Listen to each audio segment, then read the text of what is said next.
کنری قرآن مجید میں انسانیت اور امت مسلمہ کو درپیش تمام مسائل کا حل موجود ہے۔ یہ محض مقدس کتاب نہیں ہے بلکہ کتاب حکمت و دانائی ہے۔ ان خیالات کا اظہار علامہ مولانا عبدالجبار حیدری نے کنری کے مدرسہ تعلیم القرآن و بلال مسجد شہاب کالونی میں منعقدہ عظمت قرآن کانفرنس اور سالانہ دستار فضیلت و تقسیم انعامات و اسناد کی تقریب سے خطاب کرتے ہوئے کہا، جس میں علماء کرام، مدرسہ سے فارغ ہونے والے حفاظ کرام کے والدین اور شہریوں نے کثیر تعداد میں شرکت کی۔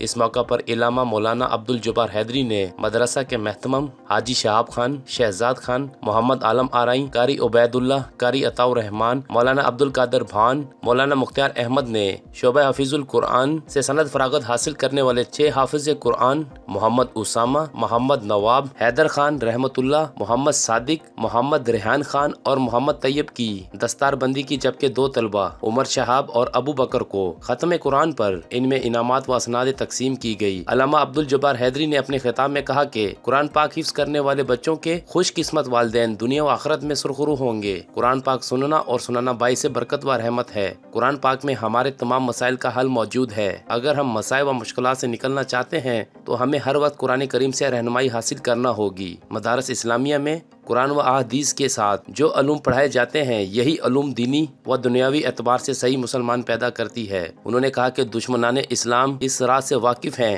اسی وجہ سے آج چاروں طرف سے مدارس اسلامیہ پر یلغار ہے۔ دشمن اس راز کو جاننا چاہتے ہیں کہ جب تک یہ سیدھا سادہ چٹائی اور ٹاٹ پر بیٹھ کر پڑھنے والا مولوی اور طلبہ اس معاشرے میں موجود ہیں، مسلمانوں کے دلوں سے ایمان نہیں نکالا جا سکتا۔ ملک کے معروف ثنا خواں مداح صحابہ و اہل بیت عطا عمر ڈانگراج نے اپنی نعتوں کے ذریعے لوگوں کے ایمان کو تازہ کر دیے اور خوب داد وصول کی۔